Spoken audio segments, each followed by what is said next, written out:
você que está aí nos acompanhando. Meu nome é Laís Mascarenhas, eu sou professora pedagoga formada pelo Instituto Federal e hoje nós vamos ter uma aula sobre o concurso de professores adjunto da educação básica.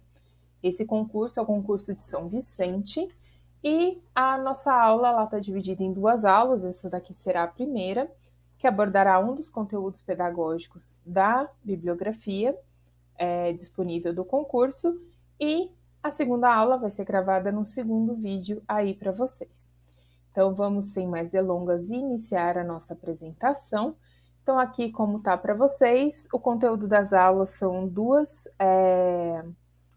bibliografias básicas, né, que é a apresentação. Então teremos interação escola e família, subsídios para as práticas escolares, que será essa segunda aula, e nessa aula nós vamos abordar a educação, a trilha inacabada de Mozart Neves Ramos.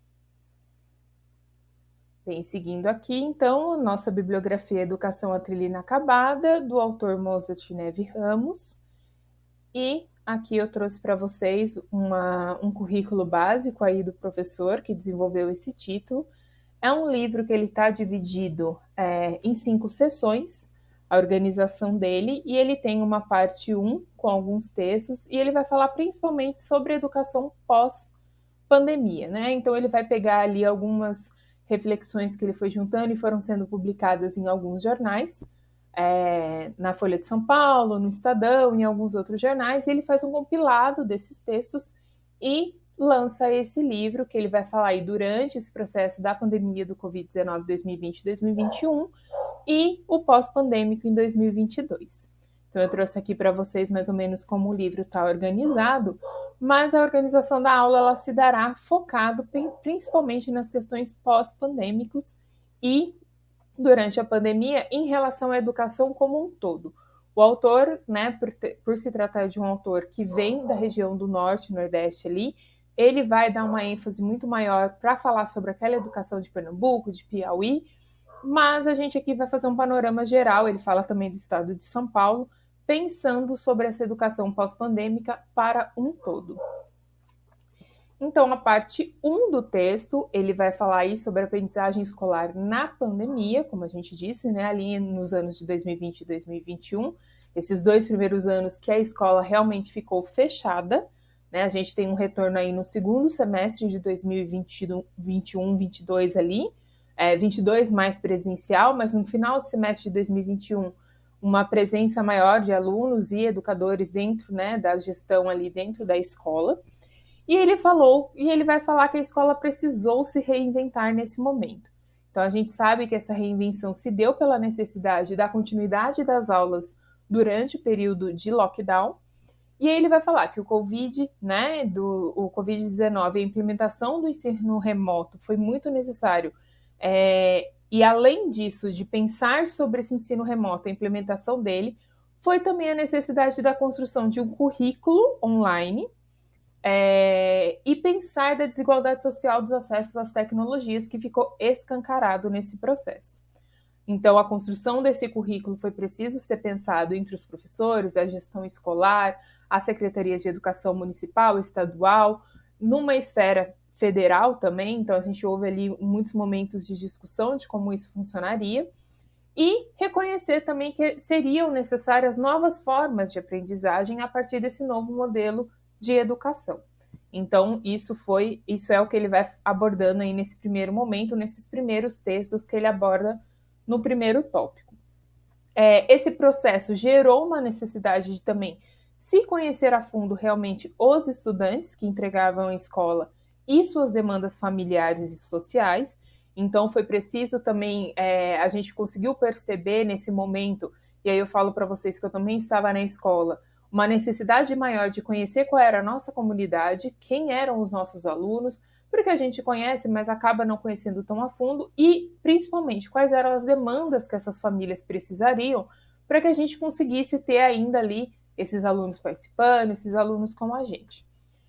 Foi preciso repensar também as novas formas de avaliação, então ele vai falar aí, né, que a gente vinha vindo num momento de várias questões dentro da educação, de se pensar sobre educação, se pensar sobre forma de aprendizagem, Então, ele cita o PBL, que é o Problem Based Learning, que é a aprendizagem a partir de problemas, como uma nova maneira de aprendizagem, mas que ainda não se via uma nova maneira de avaliar.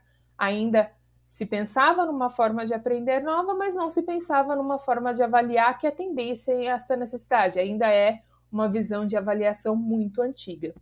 O processo forçou que os educadores repensassem as suas práticas também, a partir da ideia de que esses alunos, e aí a gente vai falar ali os alunos um pouquinho mais velhos, né? Ele vai aí não focar apenas na educação infantil, ele vai focar no período completo da educação infantil ao ensino médio, e pensar sobre essa questão do plágio, da cola por parte dos estudantes, porque, querendo ou não, o acesso direto à internet dentro da escola não é permitido, a gente sabe, a gente não tem uma total interação, e aqui estamos falando da escola pública principalmente, não tem um acesso direto à educação mediada por tecnologias, então foi preciso ali esse professor olhar para si próprio e pensar, tá, como eu posso reformular essas perguntas que muito provavelmente ali no automático eram feitas, eram elaboradas com base, tendo a ideia que eu tenho o meu aluno na escola, que ele não vai conseguir olhar o Google, que ele não vai conseguir olhar as plataformas de pesquisa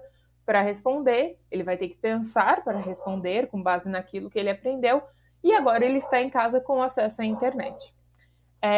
E também foi preciso aí, por parte disso, a partir disso, uma autoavaliação para que esse processo se desse, como eu poderia dizer, se desse de uma forma mais clara. E essa autoavaliação, ela ocorreu, lógico, ela precisava ocorrer, não só pelos educadores, mas pelos alunos, pelos professores, pelas famílias, porque aí poderia se entender também qual era essa demanda como um todo de como vamos avaliar a aprendizagem a partir de agora. A gente vai ter aí, no segundo tópico, o drama da aprendizagem escolar.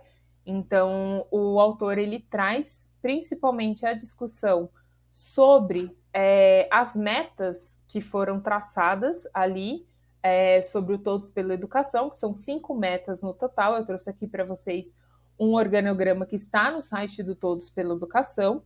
E ele vai falar, a partir disso, eu vou passar aqui, mas quem quiser dar uma pausa, dar uma olhadinha nessas 5 metas, que eram para ter sido atingidas até 2024, mas com a pandemia, além de não ter sido atingidas, a gente vai ver aí que houve um retrocesso dentro desse processo.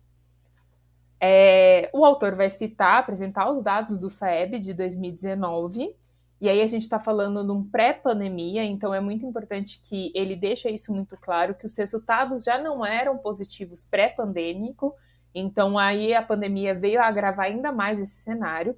Ele destaca o fato de que antes da pandemia o pacto firmado já não estava sendo alcançado e que se agravaria, né, como eu acabei de dizer, ainda mais pelo fator da desigualdade social, agravando ainda mais esse processo.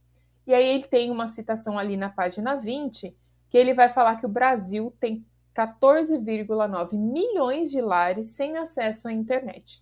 São quase 46 milhões de pessoas desconectadas, um quarto da população com mais de 10 anos de idade. Então, se a gente for pensar isso em 2019, esses dados são de 2019 e 2020, como que a gente poderia pensar uma educação, um ensino remoto, emergencial, a gente sabe, mas um ensino remoto, se a gente tem essa quantidade de pessoas, essa quantidade de jovens sem acesso à internet de qualidade, sem acesso à internet muitas das vezes, para continuar os seus estudos. Então ele vai trazer essa indagação, essa problemática, e ele vai falar sobre isso também dentro da América Latina como um todo, mostrando, né, o Brasil faz parte da América Latina, que não é algo isolado ao nosso país, é uma questão do nosso continente. Então, ele traz aí no terceiro ponto o atraso na educação na América Latina, e aí trazendo alguns pontos em relação aos avaliadores internacionais sobre educação. Ele fala sobre o PISA. Dentro do país da América Latina tem um cenário muito preocupante, comparado com outros países bem colocados, como Singapura, Coreia do Sul, Finlândia e algumas províncias chinesas ali, nós temos, em comparativo com eles, que são os mais bem colocados, um atraso que se diga de 3 anos letivos. Então, se tem a ideia de que o aluno que está no terceiro ano do ensino médio, o que ele tem de aprendizagem com ele dentro do processo escolar dele equivale a um aluno que entraria ali no primeiro ano do ensino médio. E isso é muito alarmante, é muito preocupante se pensar que esse aluno ele vai sair ali no terceiro ano do ensino médio sem os conhecimentos básicos dos 3 anos que ele deveria estar, né, por conta dessa defasagem. Existe a necessidade de uma formação além dos conteúdos e que prepare para as demandas do século XXI, né, as demandas que nós vivemos hoje numa realidade no nosso país, no nosso mundo, na nossa geração, né, que é uma questão geracional também. E ele traz um estudo que foi feito pelo André Portela, na Fundação Getúlio Vargas, né, na FGV São Paulo, que mostrou que para as crianças brasileiras ficassem estudar em 2020 por falta dessa conectividade, foi como se elas tivessem regredido aos níveis de aprendizagem de 2018. Então, se a gente tem a ideia que em 2019 havia uma questão ali entre a comparação com os países mais bem colocados de 3 anos letivos, em 2020 se entendia que eles tinham um nível de aprendizagem muito mais abaixo do que 3 anos, porque já vinha vindo sendo agravado durante esse processo. Ele vai falar também do BID, que é o Banco Internacional de Desenvolvimento, e ele vai falar que 20% da população latino-americana não tem acesso adequado à internet móvel. Então a gente faz aí um paralelo e um pensamento sobre como que a gente vai ter uma implementação de um ensino básico, né? Um ensino-aprendizagem por meio das tecnologias se a gente tem uma lacuna de 20% da população que não tem acesso a uma internet de qualidade móvel. Como que a gente vai promover essa educação se eles não têm esse acesso? E aí, trago aqui também uma citação que ele vai falar sobre a Cláudia Uribe, que é diretora de educação do Escritório Regional das Organizações das Nações Unidas para a Educação, a Ciência e a Cultura para a América Latina e Caribe, que aí tem a sigla para vocês, que é a Unesco de Santiago, e ela fala que a conectividade deve ser um direito humano, enfrentar uma catástrofe geracional.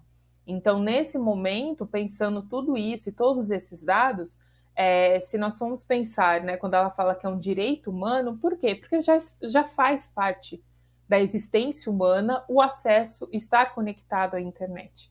Então, a partir do momento que isso faz parte da existência humana, a caracterização de um não acesso já se transforma aí numa catástrofe. Essas pessoas, elas não tendo esse acesso básico, porque se tornou um acesso básico, ter acesso à internet, já as coloca dentro de um panorama muito problemático que a gente vai enfrentando e vai virando uma bola de neve. Seguindo um pouco ainda, falando sobre isso, ele vai falar sobre a construção de uma educação de qualidade, e aí dentro disso, né, dentro dessa discussão, é um pacto para um fundo da América Latina, e ele segue falando, dialogando sobre isso, que ele fala sobre uma educação, sobre uma comissão que vai discutir justamente esse pacto, que é a Comissão para a Educação de Qualidade para Todos, do Diálogo Interamericano, apresentado no Brasil em 2016, e o acesso às novas tecnologias na educação como instrumento que permita abordagens híbridas de aprendizagem na sala de aula em sintonia com as novas demandas do século XXI. E aí ele vai falar que o relatório ele traz recomendações e uma ampliação dos esforços de aprendizagem ainda na primeira infância e a estruturação de políticas que apliquem não só a atividade dos jovens para a carreira do magistério, a atratividade dos jovens para a carreira do magistério, como também a articulação de formação docente para as práticas escolares. Então, aí a gente tem a formação dos professores também para essas práticas, a oferta de uma educação relevante, que incorpore ao currículo escolar as novas competências para a vida, e o aumento do financiamento, né? Que a gente não pode pensar tudo isso sem um financiamento adequado para que se alcance os resultados. E aí são recomendações urgentes, atuais e que precisam ser colocadas em prática.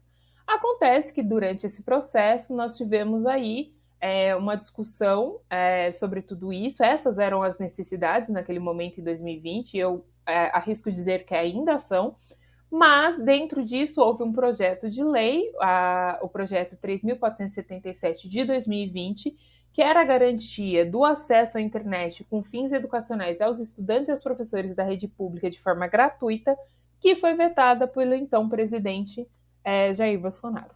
Então, a gente tem aí uma problemática que estamos falando que precisamos de acesso para que a educação, nesse momento de pandemia, dê continuidade ao seu propósito, e nós temos um veto presidencial que anula completamente a possibilidade disso acontecer. E aí, seguindo, ele vai falar sobre a erosão do ensino brasileiro ao retorno presencial, e também né, a corrosão do ensino e o retorno ao presencial ali nessa mesmo paralelo. E ele fala que um estudo na rede pública estadual do ensino de São Paulo, que foi uma das primeiras a oferecer a modalidade remota de ensino, em março de 2021, então a gente tem ali mais ou menos um ano depois dessa modalidade já em prática dentro do estado de São Paulo, evidenciou um retrocesso de 10 anos na aprendizagem de crianças de 5 até 5 anos no ensino fundamental. Então, ali é a primeira infância. Em matemática, estima-se que o recuo tenha sido de 14 anos. Então, pensando na aprendizagem de língua portuguesa e matemática, e na língua portuguesa a gente tem a parte de alfabetização até as aprendizagens de todas as questões dentro da língua portuguesa, nós temos um atraso de 10 anos em um ano de pandemia. Então, aquilo que eram 3 passaram a ser uma lacuna de 10 anos. E para a matemática, 14 anos. O retorno ao presencial se tornou necessário para a contenção dos estragos causados nesse processo de ensino remoto. Então, começou-se uma discussão de que precisava se voltar, então se analisou ali quantas pessoas já haviam sido vacinadas, a gente já tinha uma escala de vacinação avançada, né, para as pessoas de mais idade. Passou-se a considerar as pessoas da comunidade escolar, então os professores, os agentes escolares, pessoal da gestão, a serem considerados como pessoas do grupo que precisavam ser priorizados na vacinação para um retorno. E então começou essa mobilidade nesse processo. E aí houve um planejamento a partir dos dados do SAEB de 2021, seriam muito necessários para pensar uma nova escola, visando a partir da implementação também da BNCC, que vinha vindo acontecendo ali a partir de 2018, como uma bússola para esse planejamento. Então, tudo isso vinha acontecendo ao mesmo tempo e precisava se pensar, vamos voltar? Vamos voltar, mas como vamos voltar?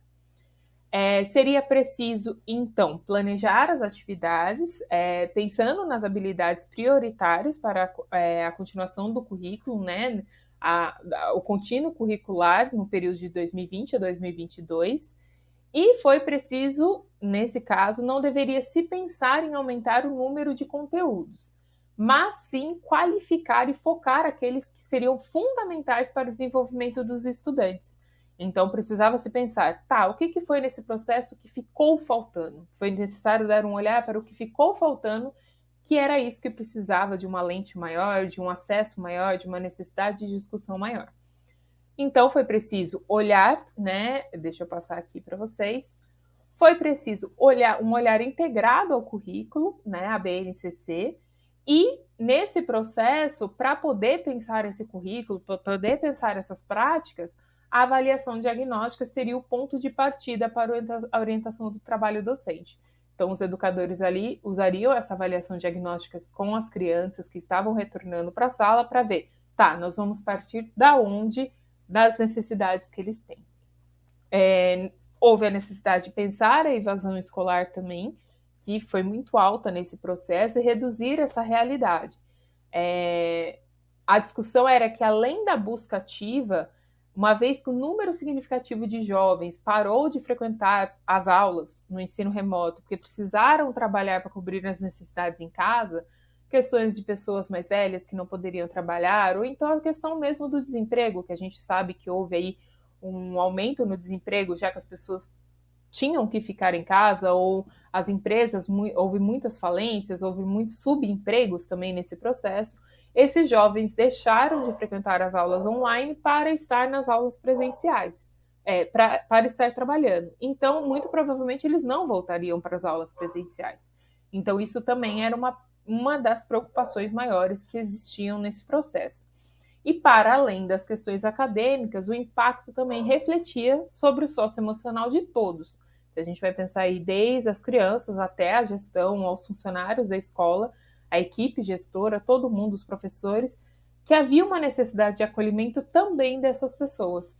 Então a gente precisava aí pensar não só no conteúdo pedagógico, mas também na recepção socioemocional, na recepção mais humana, o acolhimento dessas pessoas, porque a gente sabe que houve também aí várias perdas familiares, acho que todo mundo passou, se não passou por muita sorte, mas muitas pessoas perderam entes queridos nesse processo, pessoas próximas nesse processo, e que, querendo ou não, isso impactaria também no retorno presencial. E aí, dando uma continuidade, a gente fecha o capítulo primeiro ele falando desse processo da educação dentro da pandemia, e ele vai abrir o parte 2, né, políticas públicas de educação, e aqui a parte 2 eu vou dar um foco maior, e tem alguns pontos da parte 3, 4 e 5, que eu não vou focar porque ele está focando diretamente na educação e falando de pontos da educação no Nordeste. Eu vou trazer aqui mais a discussão pedagógica que ele vai, né, as reflexões que ele vai trazendo das políticas públicas, das políticas de educação como um todo. Então, pensando aí no panorama geral, que eu acredito que dentro dos concursos é o que vai ser focado para o diálogo. Então, na parte 2, o autor inicia falando sobre o financiamento e aprendizagem escolar. Ele vai falar sobre o investimento para melhores resultados. Então, atualmente no Brasil, a gente investia ali em torno de 6% do PIB, mais do que muitas nações que estão no topo da educação mundial, aquelas nações que nós citamos ali. Porém, quando a gente avalia esse investimento sendo maior do que dessas nações, pela quantidade de estudantes que nós temos, ela não condiz com a necessidade exata do que precisaria se investir para se ter um retorno positivo. Então, avaliando per capita, o investimento é insuficiente para os 48 milhões de estudantes que nós temos hoje na escola. No caso do ensino médio, o Brasil está estagnado desde 1999 em termos de aprendizagem escolar em um patamar muito abaixo do esperado. E aí o autor salienta que a partir dos dados de investimento e aprendizagem, né, ali investimento para de um lado da coluna, o investimento, do outro lado, a aprendizagem esperada, é que mais investimento não resulta necessariamente em mais aprendizagem, sendo preciso melhorar muito a qualidade de gestão desse investimento.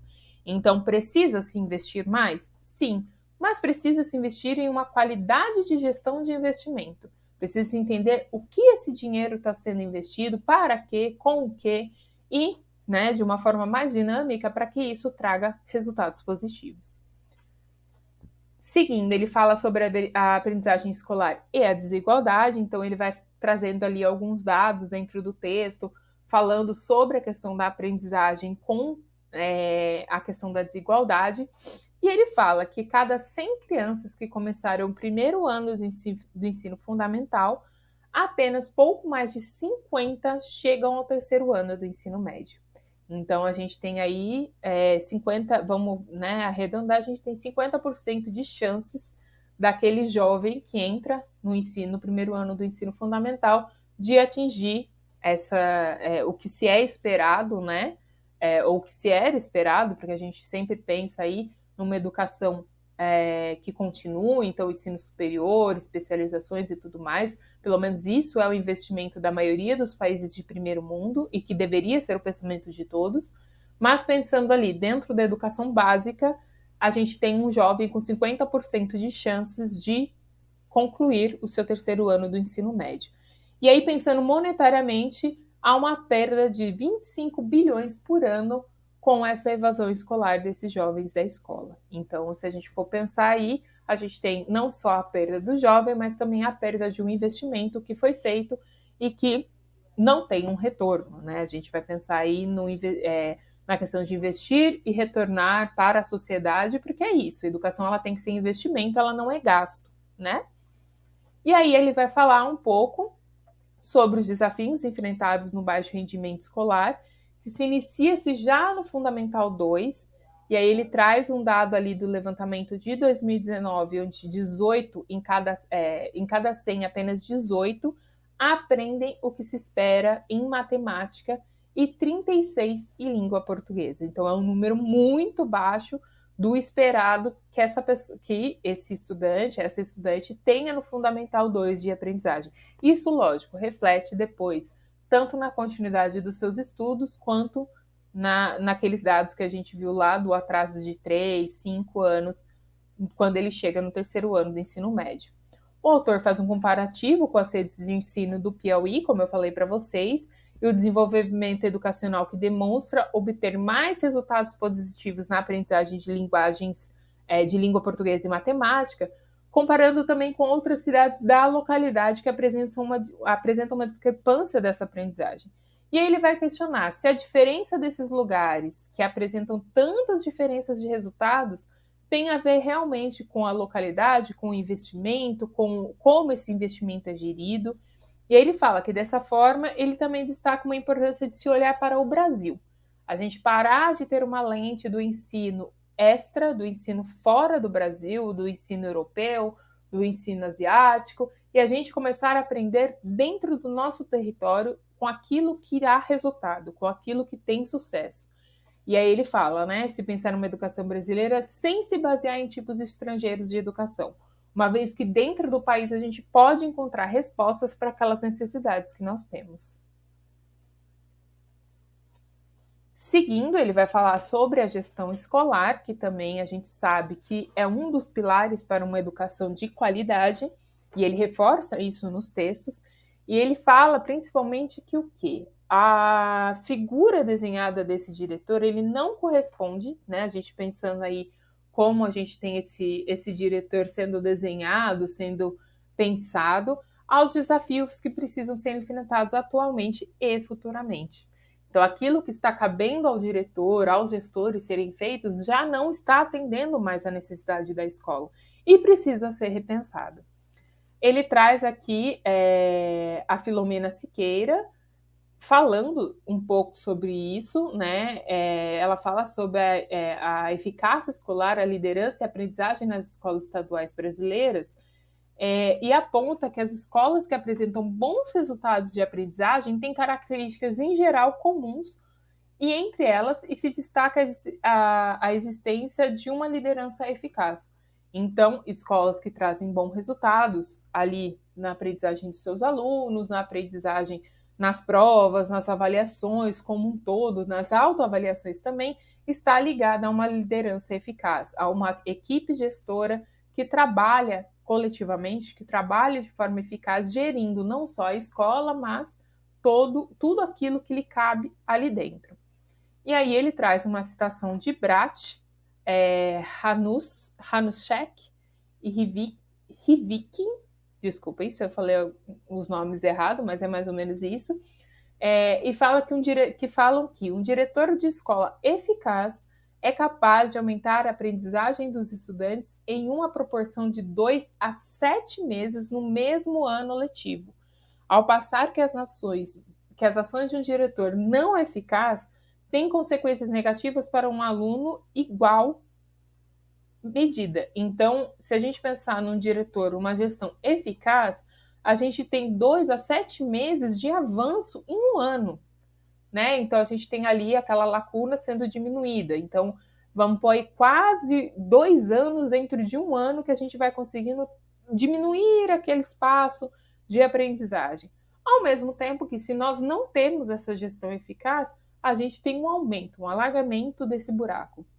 Então, é preciso pensar isso também. Ele vai falar, logo em seguida, sobre a Organização das Nações Unidas para a Educação, a Ciência e a Cultura, a Unesco, que publicou em 2018 um relatório, né? E aí tem o nome do relatório, Activating Policy Levels of Education 2030, e ele fala que propõe uma agenda de políticas públicas educacionais considerando 5 áreas relacionadas às características dos trabalhos dos diretores, com destaque para a necessidade de estabelecimento de metas e responsabilidades. E aí ele vai falar que a profissionalização da gestão escolar é o principal ponto de partida para que isso ocorra. O que é a profissionalização da gestão escolar? É o ingresso desses gestores, então a gente está falando aí diretores, vice-diretores, coordenadores pedagógicos, supervisores, todas essas pessoas que fazem parte do cargo da gestão a partir de concursos públicos que avaliam, né, os mais bem colocados, as pessoas que vão passar a partir dos seus conhecimentos sobre o sistema, sobre a gestão escolar e sua formação dentro disso, que a gente sabe que nos concursos contam pontos, e não mais com cargos de confiança que se eram garantidos por anos, muitas vezes, através de ligações políticas. Então, o autor aí, ele vai defender que a gestão escolar ela entre de forma capacitada para estar ali, não apenas nessa ideia de conchavos políticos que muitas vezes a gente sabe que é comum. E isso já vem mudando, já tem outros, a gente já tem aí, tem um tempo que as secretarias e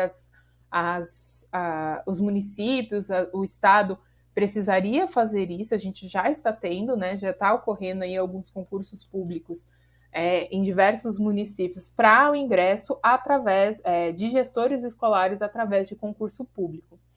E a gente acredita aí que seja para melhor, né? O autor vai seguir falando sobre a primeira infância, então sobre a importância da primeira infância para a continuidade da trajetória escolar desse aluno.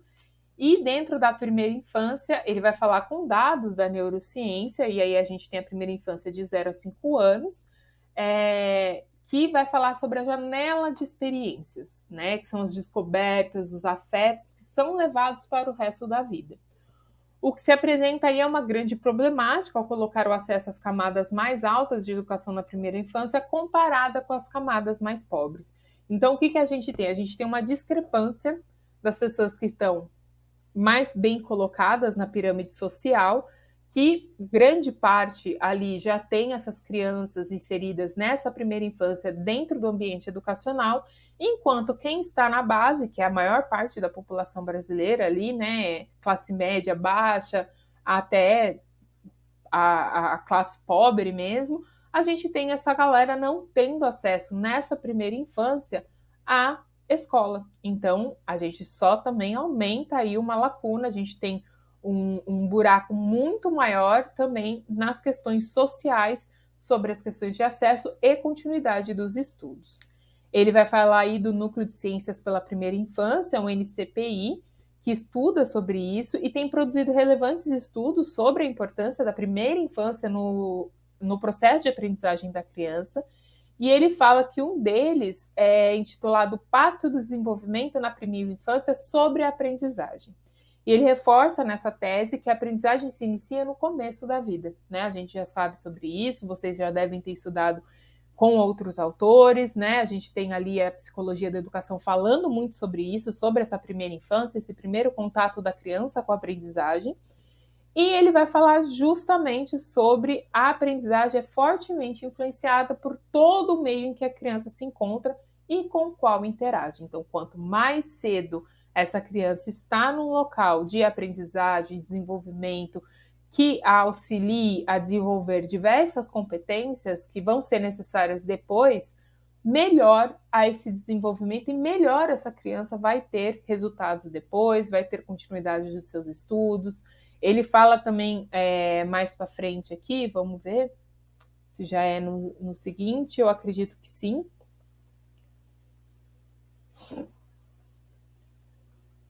É isso mesmo. Ele vai falar nesse seguinte que é preciso pensar que a educação nessa faixa etária seja considerada de suma importância, né? Ela não pode passar despercebida para os gestores municipais, uma vez que estima-se que a primeira infância é construída com pleno desenvolvimento dos aspectos socioemocionais impactariam diretamente na continuidade no desenvolvimento da escolarização, como a gente falou agora, assim como a redução nos problemas sociais e econômicos. Então, a gente tem também aí trabalhar a empatia, a resiliência, a colaboração, a criatividade, que são algumas das habilidades que precisam ser estimuladas nessa fase de desenvolvimento infantil. E ele completa dizendo que a primeira infância e a alfabetização das crianças até os 7 anos de vida, como tão faz bem o estado do Ceará, e aí ele vai olhar lá para o Ceará para falar sobre isso, devem ser um eixo de trabalho prioritário dos gestores municipais. Então, a Secretaria Municipal de Educação, que é responsável ali, segundo a lei, a gente já sabe, pelos ensinos de 0 até o 5º ano do ensino fundamental, olhar para essa educação e ser essa a prioridade desses gestores, sem esquecer, lógico, do compromisso com a aprendizagem escolar ao longo de todo o ensino fundamental. Mas ali até o 1º ano do ensino fundamental, que é o ano, né, de alfabetização das crianças, que é o ano literalmente que as crianças vão entrar com o processo de alfabetização, é preciso que haja uma colaboração também do Estado e da União, mas principalmente o olhar desses gestores municipais para que isso ocorra. E aí, seguindo, né, nesse diálogo, ele vai falar sobre o analfabetismo. A gente sabe que a alfabetização é uma parte do processo educacional, né? E ela é dividida ali, mas ela acontece ao longo de toda a formação. A ideia é que ela aconteça ao longo de toda a formação, porque a gente vai falar sobre a alfabetização, não apenas o ler e escrever, mas uma alfabetização científica, uma alfabetização em todos os sentidos, né? Integral do ser humano. E ele traz um dado que ainda hoje nós temos 11 milhões de pessoas de 15 ou mais que não sabem nem ler, nem escrever uma simples frase, ou fazer uma simples operação matemática, o que corresponde a 6,6% da faixa populacional. Então, é um número muito alto se a gente pensar aí, né, no nosso país como um todo, e essas pessoas que não têm nenhuma forma, né, de escrita ou de operações matemáticas adquirida. Ele vai falar sobre o Plano Nacional de Educação, o PNE, que tinha como meta até 2015 chegar a uma taxa de 6,5% da população ainda não alfabetizada, mas com o principal objetivo de 2015 a 2024 de erradicar o analfabetismo. Bem, a gente já sabe que, pelo que se vê, não foi, né, uma meta que se alcançou nesse momento. E aí ele fala também sobre os analfabetos funcionais dentro além desses dados, né, que apresentam esses 11 milhões de pessoas, que são entre 3 em cada 10 brasileiros na faixa etária de 15 a 64 anos de idade que se encontram nessa condição. Então, vale refletir como o impacto da pandemia será também a longo prazo dentro desse panorama, né? Se a gente pensar em analfabetismo funcional e o analfabetismo como um todo. E aí ele fala que o Brasil só será verdadeiramente independente quando for capaz de oferecer uma educação plena para todos os seus cidadãos. O autor segue, então, saindo um pouco, né, ali da educação básica e pensando no ensino superior no Brasil. A gente teve aí nos últimos 20 anos um aumento significativo. Gente, desculpa ali, Brasil está digitado com letra minúscula, um erro de digitação, que depois eu arrumo aqui para vocês, para disponibilizar os slides. Mas ele aumentou significativamente o número de matrículas no ensino superior.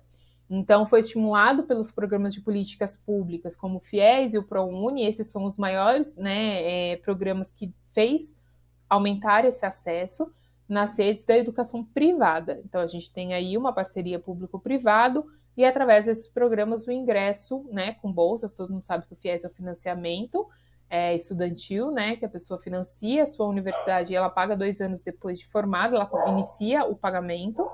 E o ProUni, que é uma bolsa, e a concessão de bolsa vai de acordo de 50% a 100% dentro das instituições, e que houve com isso um aumento significativo também da mobilidade, da modalidade de ensino EAD.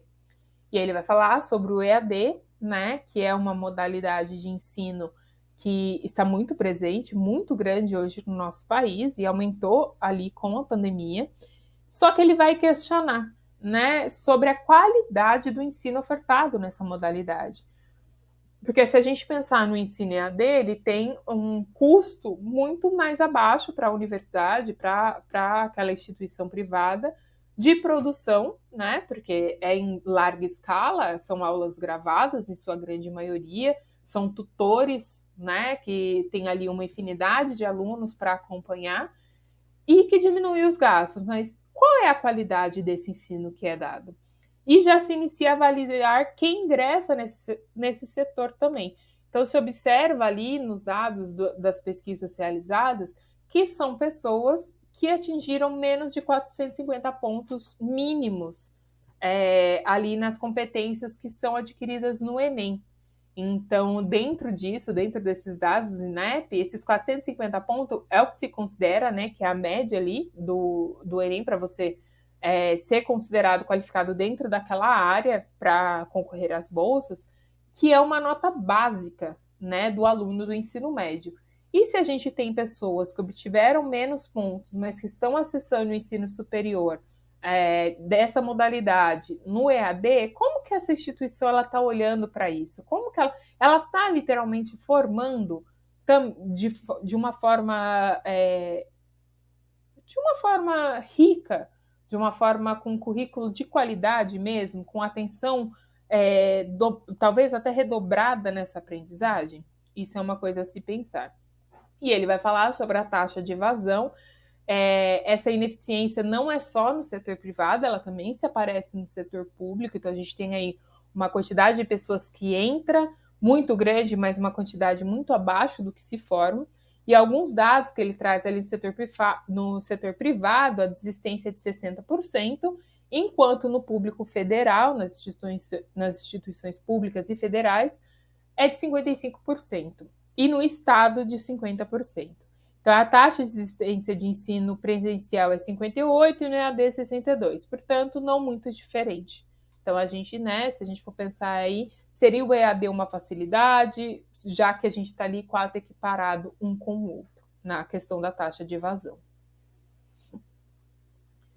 Ele segue falando sobre a gestão pública de educação, da educação, né, retomando um pouco lá sobre quando a gente falou sobre a gestão. E aqui eu trouxe uma citação que ele fala no texto, que é: o controle da gestão pública não envolve apenas o aspecto da legalidade, isto é, se as ações do governo estão de acordo com as leis e os regulamentos. Os órgãos de controle, de maneira correta, estão indo muito além, procurando analisar o que se costuma chamar de 3 Es. A eficiência, se as políticas governamentais vêm produzindo os resultados esperados e os custos razoáveis, e um custo razoável, né, a relação custo-benefício. A eficiência, se as metas e os objetivos do governo têm sido alcançados. E, finalmente, a efetividade, se a população sente-se satisfeita com os serviços que lhe estão sendo prestados. Bem, em outras palavras, se a política está de fato melhorando a qualidade de vida da população.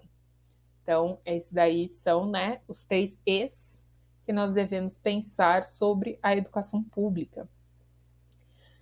E aí eu trago uma outra citação também na página seguinte, que ele vai falar sobre que as pesquisas indicam que gestores escolares preparados, como a gente falou lá em cima, que perpassam por um curso de formação que vai além dos aspectos meramente pedagógicos, incluindo também a gestão de recursos humanos e financeiros e o bom uso das tecnologias de informação e comunicação, podem fazer uma enorme diferença na aprendizagem dos alunos.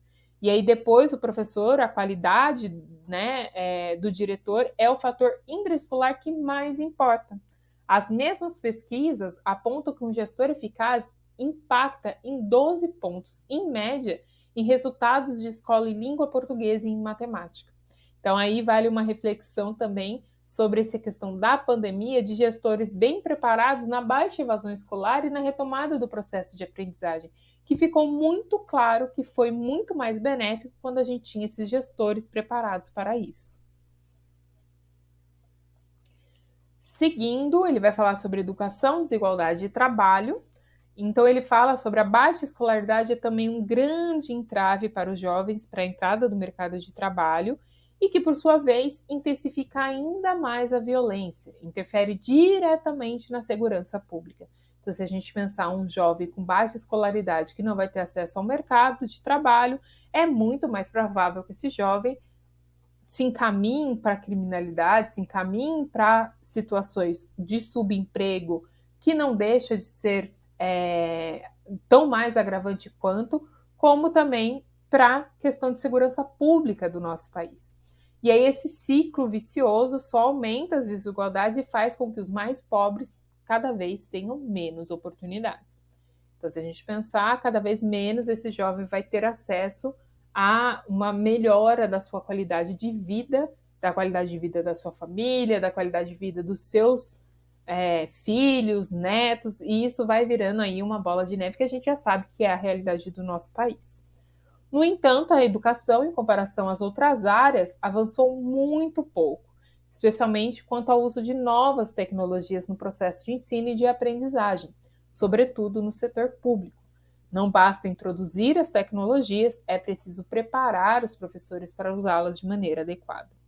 Então, é preciso desenvolver, né, aí uma colaboração, uma criatividade, um pensamento crítico, uma abertura ao novo. É necessário que há uma nova escola, tanto nos aspectos pedagógicos, tanto também nos aspectos arquitetônicos. Nós ainda temos aí uma escola tradicional, do século XVIII, professor à frente falando como detentor do conhecimento, alunos sentados em fileiras, um atrás do outro, aguardando essa educação ser depositada na sua cabeça como agentes meramente passivos de aprendizagem, que a gente já sabe e já vem estudando há muito tempo que isso precisa ser superado. O aluno ele faz parte do seu processo de formação, ele tem que fazer parte do diálogo, a construção ela tem que ser feita junto com o educador, e ele trabalhando ali como mediador e também como provocador desse conhecimento.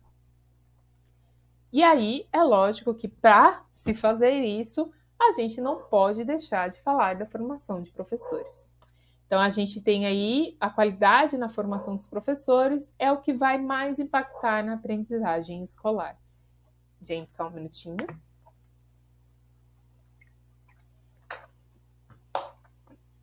É o que mais vai impactar na aprendizagem escolar. Isso, sem dúvida, eu acho que todo mundo vai concordar.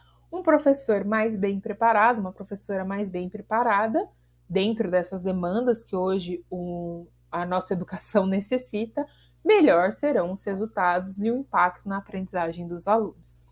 E aí, nesse processo, nessas discussões, é óbvio que existe um tensionamento muito grande, uma formação que divide opiniões, né? E aí ele traz a resolução do CNECP, número 2 de 2019, que vai falar sobre o curso de formação de professores, né, de licenciados. E ele fala dessas 3.200 horas para se formar um professor, é o necessário. Porém, para chegar a esse número, né, olhando ali o número anterior do Conselho Nacional de Educação, esse embate ele não deu muito resultado, porque foi se discutido dessas 3.200 horas, mas nada se pensou o quanto dessas horas deveriam ser destinadas à formação prática. Então ele vai falar que o quê? 3.200 horas, mas quanto disso da teoria vai conversar com a prática? O quanto que a gente vai ter da escola, do chão da escola, influenciando nessa aprendizagem teórica, né? E aí o embate foi embasado na necessidade de um fortalecimento do diálogo entre a teoria da formação e um diálogo com a realidade escolar, o verdadeiro chão da escola.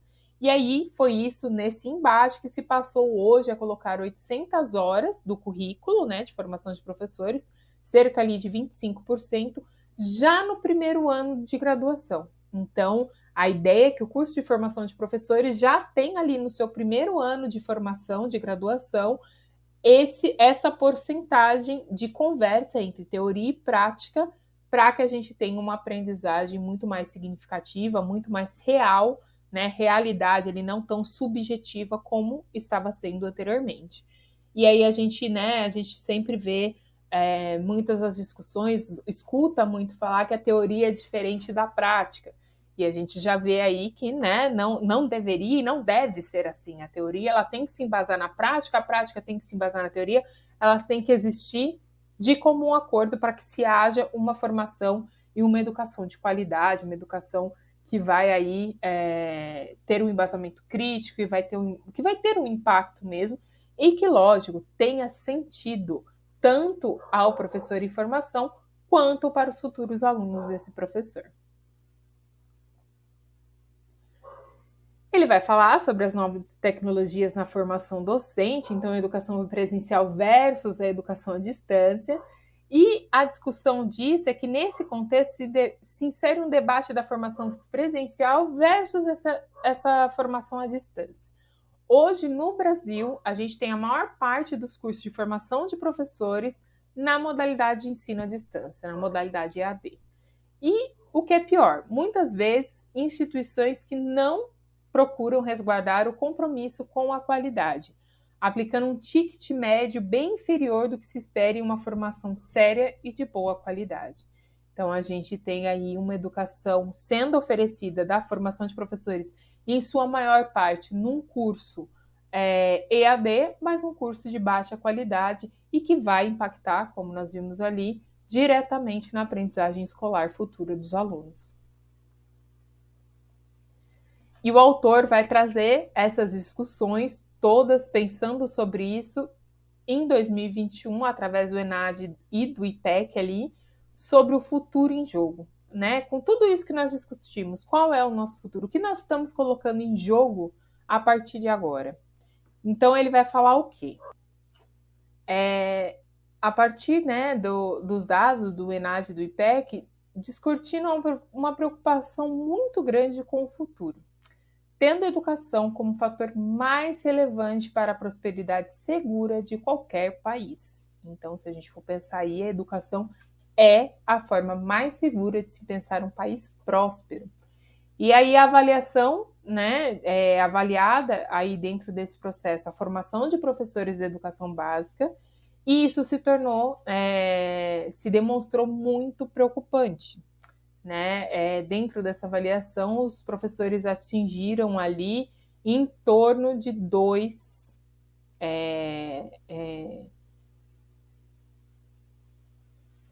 deixa eu só dar uma olhadinha, espera só um pouquinho. Perdão, gente, tem um erro aqui no slide, depois eu vou arrumar direitinho, mas só retomando aqui, eu vou ajustar ali onde está 150 mil, 150 mil. Então, falando novamente, a avaliação e a formação de professores para a educação básica demonstra uma preocupação muito grande.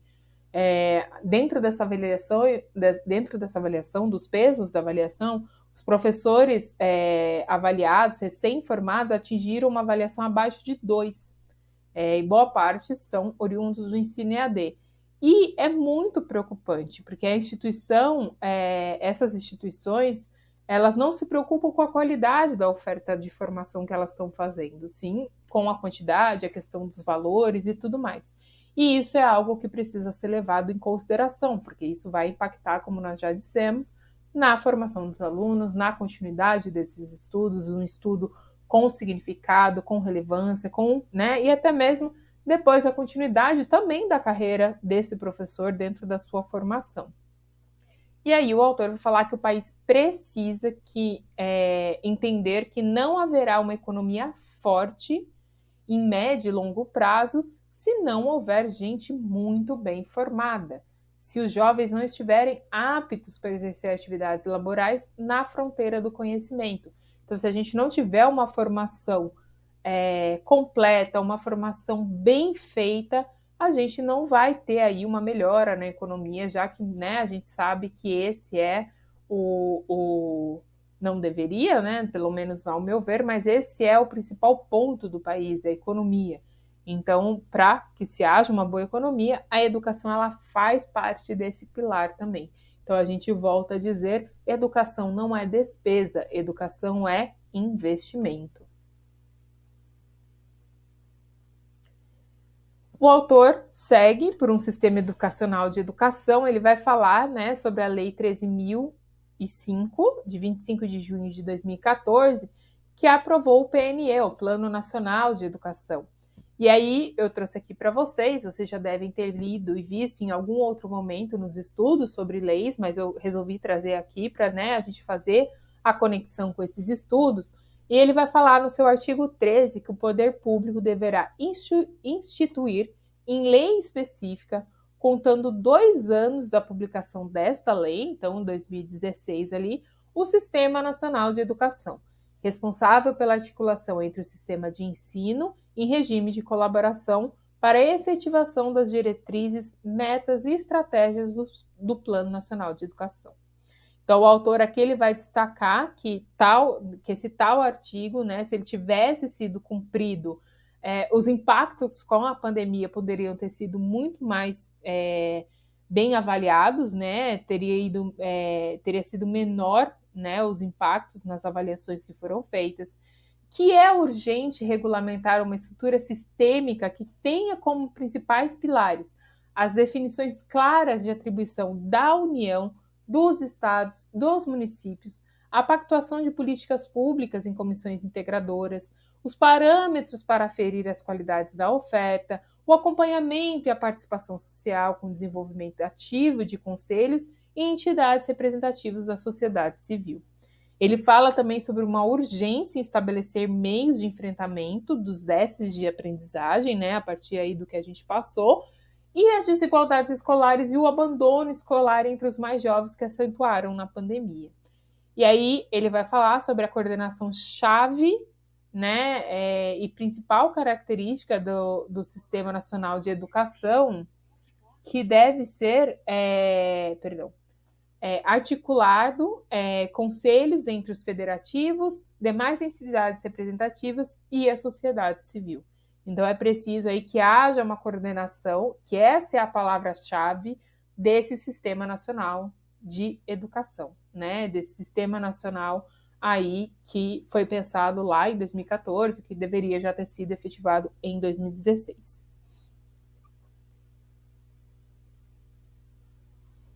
O autor vai falar que não basta ampliar, né, os investimentos, é preciso investir em gestão de recursos. E aí o que isso significa, né? Ampliar os recursos em mecanismos que levem à aprendizagem escolar dos estudantes, que promovam uma eficaz formação dos professores e promova também uma escola de infraestrutura para a educação voltada para o século XXI. Então, aqui o slide, né, vem falando sobre isso. É muito necessário que se faça isso, que se pense todos esses parâmetros para que a gente tenha uma educação melhor e de mais qualidade. A gente vai pensar aí na educação pública do nosso país. E fechando esse tópico, o autor vai falar que é importante lembrar que a ciência já produziu muitas evidências de que a qualidade do professor somado, né, tomado como referência, sua formação inicial e continuada, então não é só a formação ali na graduação, a continuação dessa formação em cursos de especialização, mestrado, doutorado, cursos específicos de curta duração, é o principal fator interno no âmbito da escola capaz de promover melhoria da aprendizagem. Então, assim, o apoio aos professores deve ocupar um lugar em destaque nas políticas públicas de educação. Então, a gente tem que ter o professor também ali dentro das políticas públicas de educação como uma prioridade para que a gente tenha bons resultados na nossa educação básica.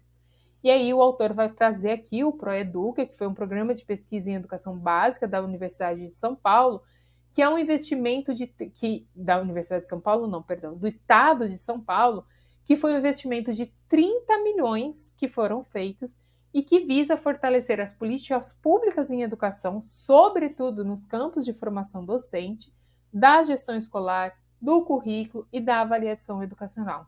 E aí traz alguns insights relevantes para melhorar a qualidade da educação básica e de quebra, né, traz uma forte componente de inovação. Pensando tudo isso que nós falamos até agora, ele falou sobre o currículo, né? Aqui, né? Desenvolvimento para autonomia e tudo mais. Pensando sobre isso, ele vai falar sobre a BNCC e a nova formação docente. Então, a gente não pode esquecer que a gente não pode desvincular a formação docente do currículo básico hoje da educação básica, que é a BNCC.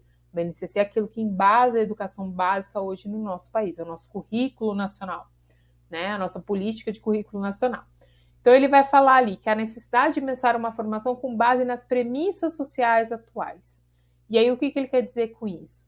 É que, sendo assim, a escola ser um espaço de formação integral, onde a escola não seja apenas um lugar de aprender a aprender, mas um espaço em que se conviva, que se conduza o conhecimento, o aprender a ser, tem que ser centrado em relação, tem que ter uma centralidade em relação às demais dimensões de aprendizado e que isso pode permitir uma visão singular sobre cada estudante. Né? Isso deve permitir uma visão singular de cada estudante. Nós não somos homogêneos, né? Nós somos uma sociedade com diversas pessoas, diversas realidades e uma conexão de uma escola com o seu projeto de vida, com o projeto de vida de cada estudante. Então, se faz necessário que a escola se pense como um todo, se pense como a formação integral desse estudante. E ele vai falar sobre o desenvolvimento e a formação para a autonomia, que são, são os principais nortes dentro da escola que se deve pensar da formação dos alunos. Então, são competências combinadas com aspectos cognitivos e socioemocionais que vão possibilitar a capacitação para o autoconhecimento, a colaboração, a criatividade, a resolução de problemas, o pensamento crítico, a abertura para o novo e a responsabilidade no alcance de seus objetivos. Então, aqui a gente tem aí quais são esses pontos primordiais e principais que a escola deve se preocupar. E aí, nesse sentido, a gente tem a BNCC, que deve ser uma referência para a formação inicial, né? Ela é o ponto de partida ali da formação e continuada dos professores, em consonância com o Conselho Nacional de Educação. Eu trouxe aqui o trechinho, né? Vocês podem pesquisar depois. Deixa eu ver se eu coloquei ele no próximo slide. Ou se ele está separado aqui. Não, ele está separado, mas vocês conseguem ver ele depois certinho. Mas ele vai falar sobre, na perspectiva de valorização e da sua formação inicial e continuada, as normas, os currículos dos cursos e os programas a eles destinados devem adequar-se à BNCC. E aí ele tem o termo 8 do artigo 61 da LDB, devendo ser implementado no prazo de 2 anos, contados publicados da publicação da BNCC, de acordo com o artigo 11 da Lei 3.415 de 2017. Então, a gente teve ali no ano de 2019 a implementação da BNCC e ela foi se dando ao longo desses anos aí, né, 2020, 2021. A implementação de fato da BNCC, né? Ela, portanto, deve ser não apenas a concepção, né? A BNCC ela não deve ser apenas a concepção, a formulação, a avaliação e a revisão de currículos e das propostas pedagógicas das instituições escolares, como também contribuir para a articulação e a coordenação nacional de políticas, né, das políticas públicas e das ações educacionais, em especial no que se refere à formação inicial e continuada de professores. Então, ela deve ser o ponto de partida para se pensar isso também. Ela vai falar que a formação docente, ela está pautada em 3 pilares, né? Deixa eu ver se está aqui no próximo slide. Não, é isso mesmo, gente. Desculpem, é a primeira vez gravando aula, assim a gente vai, né, acompanhando aqui enquanto está gravando e acompanhando aqui o nosso roteiro. Mas seguindo, a gente vai ter aí então a BNCC sendo esse ponto de partida necessário para os professores e a gente vai ter essa formação docente pautada em 3 dimensões. E quais são essas 3 dimensões? Conhecimento, prática e engajamento profissional. Cada um possui um conjunto de habilidades e competências que os educadores devem adquirir para que possam desenvolver em seus alunos as competências previstas pela BNCC. Então, é uma necessidade aí de se romper com a fragmentação curricular, né, institucional, quanto da formação inicial, além de desarticular das instituições formadoras com a educação básica. Então, é preciso que elas se conversem, a formação de professores com o currículo da educação básica, com a BNCC, para que a gente tenha depois, né, a prática desse educador em sala de aula, conversando e que ele consiga dominar essas competências também. E aí a gente vai ter ali no artigo 9º da resolução do CNECP 2 de 2019, que deve-se garantir aos estudantes um ambiente organizacional que articule as ofertas de licenciatura aos demais cursos e programas de formação docente, por meio da institucionalização de unidades integradas de formação de professores, para integrar os docentes das instituições formadoras aos professores das redes de ensino, promovendo uma ponte orgânica entre educação superior e educação básica. Então, a gente precisa ter ali o chão da escola conversando com a formação de professores. Ela precisa estar horizontalmente acontecendo, para que a gente tenha a realidade acontecendo também dentro da formação de professores, né? Eu acho que isso é o básico, eu acredito que todo mundo deveria se pensar, né, sobre a necessidade de uma escola que está no ensino superior, sendo debatida, sendo dialogada em sala de aula, mas que converse com a realidade. Porque de nada adianta a gente pensar numa escola subjetiva, em problemáticas de uma escola objetiva, de que quando chega na sala de aula, essa escola não existe, né? A gente precisa ali fazer talvez um movimento inverso, trazer as questões da escola pública, da escola, do chão da escola, para a discussão dentro da sala de aula, e aí sim, a partir das teorias, o que nós temos que trabalhar, o que nós temos de ferramenta para trabalhar isso. E, lógico, enquanto a gente faz isso, a gente trabalha em comum com os professores que já estão e que não tiveram essa formação e que vão ali se formando junto com esses novos educadores aí que estão sendo formados pelas instituições, né, pelos cursos de professores. E aí tem assegurar a qualidade da formação inicial com base nos instrumentos de avaliação de licenciaturas. Então, o INEP aí vai considerar 2 artigos, o artigo 26, o artigo 25 e 26, e aí eu trouxe aqui para vocês o artigo 25, é claro que caberá à Instituição Nacional de Estudos e Pesquisas Educacionais Anísio Teixeira, o INEP, elaborar um instrumento de avaliação in loco, então ali presente, dos cursos de formação de professores, que considere o disposto nessa resolução. Então, o INEP, né, o Instituto ali Anísio Teixeira, é o responsável por fazer a análise e a avaliação dos cursos de formação de professores, das licenciaturas. E, no seu artigo 26, determina que caberá também ao INEP elaborar um novo formato avaliativo do Exame Nacional de Desempenho dos Estudantes para os cursos de formação de professores em consonância do que dispõe essa resolução. Então, além de avaliar os cursos, o INEP também fica responsável por criar o exame, né? Esse exame que vai avaliar a aprendizagem desses professores, porque também isso vai conversar com o que está sendo passado, com o que está sendo construído ali, e também poderá ser cobrado desses cursos de formação se eles estão atingindo os objetivos que devem ser levados em consideração dentro da formação de professores de educação básica. E já encaminhando para o final, a gente vai ter o cenário pós-pandêmico, o cenário pós-2022, né? A gente teve aí em 2022 o retorno efetivo dos alunos em sala de aula, né? Da equipe gestora, todo mundo presente ali dentro da escola. Nos primeiros meses, final de 2021, começo de 2022, ainda meio num sistema, alguns adotando o sistema híbrido de retorno, outros já apostando num sistema de retorno presencial completo até o mês de março, né? Isso eu estou falando aí, por exemplo, aqui na minha cidade, foi mais ou menos assim que funcionou. Eu sei de outras cidades também no Brasil, outros estados que funcionaram dessa forma também, outros já retornaram massivamente em janeiro, fevereiro ali, o ensino presencial, tanto dos professores, quanto do ensino superior, educação básica, ensino médio, todo mundo foi voltando. Então, ele vai falar que dentro desses cenários de pós-2022, são 2 prioridades que devem ser levadas em consideração.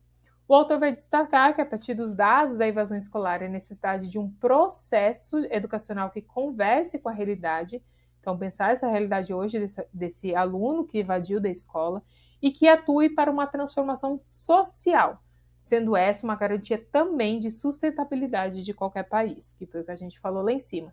Então, a partir disso, um dos pontos seria uma escola de ensino médio integral, o EMTI, que iniciou lá em 2004 em Pernambuco como uma alternativa que se manifestou eficiente, se mostrou eficiente em seu projeto educacional e que promove uma aprendizagem centrada nos estudantes, com autonomia na tomada de decisão e com foco no seu projeto de vida. Então, a gente já tem lá em 2004, em Pernambuco, esse projeto de escola de ensino médio em tempo integral, além da escola de ensino integral, né, com ensino integral, e a gente vai falar aí usando esse integral não como tempo, mas como formação do ser humano, acontecendo lá em 2004 e que mostrou eficiente. Então, a gente tem aqui aquilo que o autor vai falar, o Brasil aprendendo com o Brasil. Nós olharmos para dentro, aquilo que está dando certo, para a partir daí pensar a educação dentro do nosso território, não mais focado num pensamento eurocêntrico, num pensamento de outros países, esses países que estão no topo. Nós temos aqui, dentro do nosso país, modelos de ensino, modelos de gestão que estão dando certo. Então, por que não pensar a partir disso para o nosso país? E aí ele fala sobre o casamento do tempo integral com a educação integral, né? Que é a educação em todos os aspectos da vida, que foi isso que eu acabei de falar. É a educação em tempo integral, então, o tempo que o aluno passa na escola, juntamente com a educação integral, que é a educação em todos os aspectos que envolvem o indivíduo. E aí esse trabalho ele deve ser focado nos anos finais ali do ensino fundamental e junto com isso também, né, no segundo momento, essa segunda prioridade seria o aumento de vagas no ensino técnico e que vai atender também, e aí esse aumento de vagas ela tem que corresponder à demanda territorial da onde aquele indivíduo está, né? Então olhar ali para o território onde ele ocupa, para o território onde ele mora e ver quais são as necessidades profissionais daquela região e pensar os cursos de formação técnica a partir disso, atendendo uma meta que promova uma empregabilidade e um desenvolvimento profissional é fundamental para o desenvolvimento social e econômico de um país. E ele vai falar sobre a qualidade da formação dos professores, que a gente não pode deixar de falar. É impossível a gente falar sobre uma melhora na educação sem falar sobre a melhora na formação de professores, porque estão diretamente ligadas, codependentes uma da outra, e da profissionalização da gestão escolar são pontos de partida, não são pontos de chegada. Então, a gente não tem que pensar como vamos melhorar a educação para chegar numa melhor formação de professores, vamos pensar uma melhor educação para pensar novos gestores mais capacitados. Não, ele é o ponto de partida, mas não o ponto de chegada. Não é atingindo esses objetivos também que a gente vai dizer que nós temos uma educação de qualidade. Não, é a partir disso que nós vamos pensar uma educação de qualidade. E para que isso aconteça, né, é necessário investimento, é necessário um olhar mais ampliado para esse lugar. E a gente não pode esquecer que sem bons docentes, bem informados e valorizados, o Brasil não avançará, pois, dentre os fatores intraescolares, a qualidade do professor é o mais importante para a aprendizagem escolar, seguida de perto pela qualidade da gestão escolar. Então, a gente não pode esquecer que a valorização profissional do educador, a valorização do seu tempo de trabalho, do seu investimento de formação, da sua qualidade de vida, da sua qualidade de aprendizagem, é muito importante e muito necessária, assim como da gestão escolar, para que a gente tenha uma aprendizagem escolar significativa, de qualidade, transformadora da sociedade e que lógico, vai impactar diretamente nos alunos também, na sua continuidade dos seus estudos, nos resultados das provas, nos resultados de acesso às políticas públicas de formação, ao acesso à universidade pública ou privada com bolsa e tudo isso, pensando no panorama da educação pública, que é onde há o maior número hoje de alunos, né, da educação básica matriculados. A gente vai sempre ter esse olhar da nossa educação para a educação pública, que é onde a população das camadas mais baixas, em seu maior número, está, né? Então, é isso que a gente tem que pensar se a gente for pensar um país melhor. Tentar diminuir ali, é um trabalho para tentar diminuir a desigualdade social do nosso país. Bem, gente, essa é a primeira vez que eu gravo uma aula, Espero que vocês tenham gostado. Esse é um conteúdo inédito. Esse livro, pelo que eu pesquisei, né, não foi ainda disponibilizado nenhum material sobre ele. Ele está na bibliografia do concurso da Prefeitura de São Vicente. Então, por isso que essa aula ela foi desenvolvida, ela foi pensada. Quem tiver interesse em acessar o livro na sua íntegra, eu vou deixar aqui nos comentários, na descrição do vídeo, o link da editora. Esse livro está disponível gratuitamente para quem quiser baixar, e aí vocês podem ler os textos na íntegra. Aqui, como eu falei para vocês, é um resumo geral, né, do texto e do que ele vai falar sobre educação no todo, mas ali ele tem focado mais alguns diálogos, alguns debates nas educações do estado de Pernambuco, do Piauí, do Ceará ali. Então, ele vai fazer que a gente sabe que a gente tem ali um espaço educacional muito rico, que vem demonstrando muitos resultados positivos nas avaliações nacionais e internacionais, né, sobre a qualidade educacional do Brasil. Tá ok? Então, espero que vocês tenham gostado. Qualquer coisa, eu vou deixar o meu e-mail aqui embaixo também, podem entrar em contato comigo. E quem for utilizar esse material futuramente, uma outra bibliografia de concurso público ou, né, de um curso, alguma coisa, eu desejo bons estudos e uma boa prova.